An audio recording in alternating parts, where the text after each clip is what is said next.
wabarakatuh. Bertemu dengan channel saya Sekolah Guru. Kita ke sesi 2 pembahasan soal TKA di Kabupaten Sleman. Ke nomor 11, ide pokok.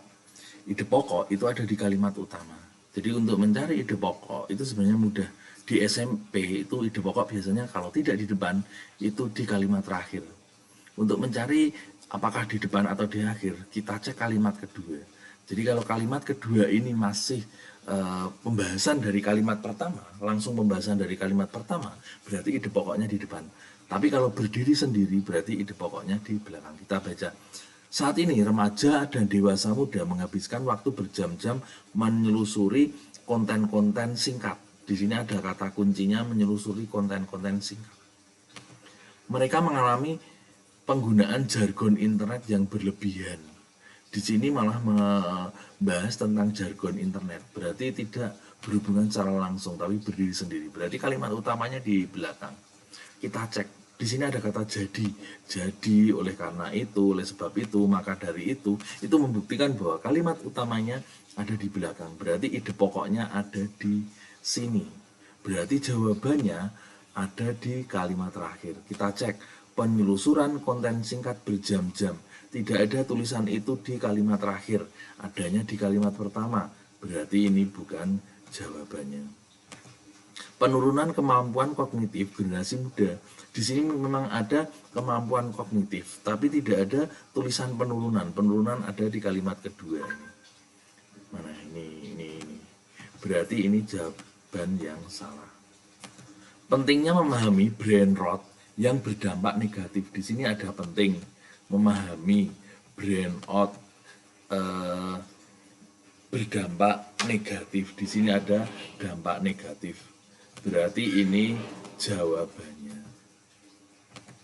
Generasi muda tidak menyadari sudah dalam kondisi tidak menyadari ada di kalimat ini. Berarti ini jawaban salah. Nah, ke soal berikutnya nomor 12. Karakter tokoh Siska yang ringan tangan diceritakan melalui. Berarti kata kuncinya di sini adalah ringan tangan. Jadi kata kuncinya ringan tangan ya.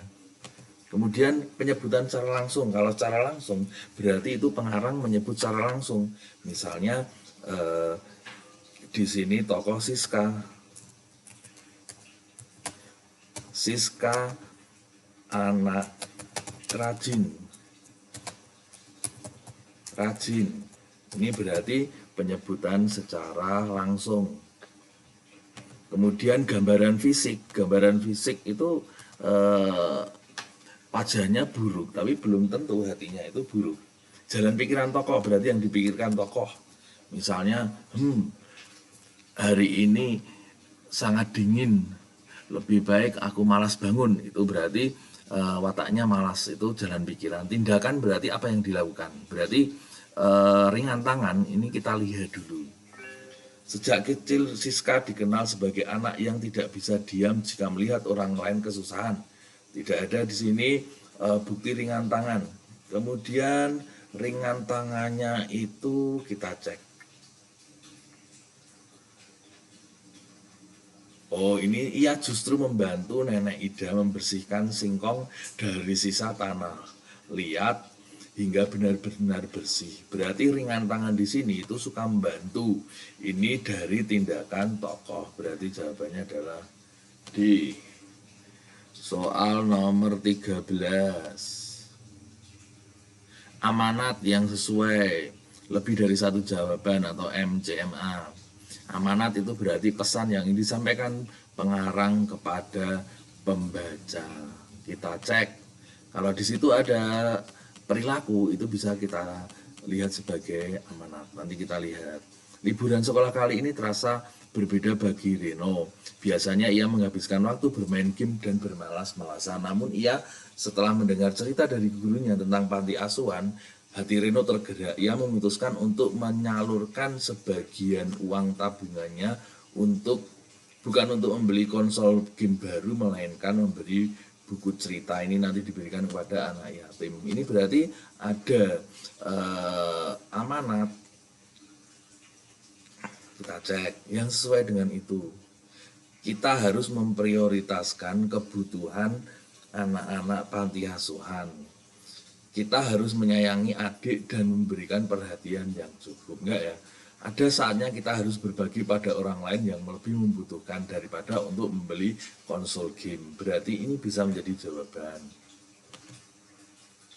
Jangan hanya memikirkan kepentingan sendiri karena ada yang perlu dibantu, yaitu anak-anak yatim tadi. Jadi dia lebih baik memberi buku daripada membeli konsol game. Berarti bisa ini. Berarti jawabannya 3 dan 4. Soal nomor 14.